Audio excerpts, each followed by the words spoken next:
How to create a Wikipedia account.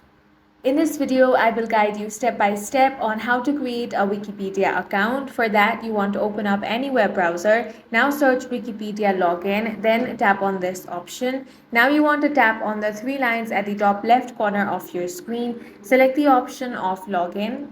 Now, if you already have an account, you can enter your username and password and tap on the login option. But if you want to create a new account, tap on Join Wikipedia. Now you will have to enter some details. Enter your username, then create a password. Now enter the password again for confirmation. After that, enter your email address. Now enter the text you see on the image. After that, tap on Create Your Account option.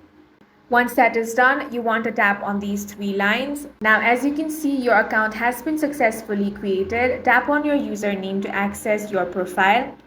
Open up your mail and check the mail sent from Wikipedia. Tap on Confirm Email Address option.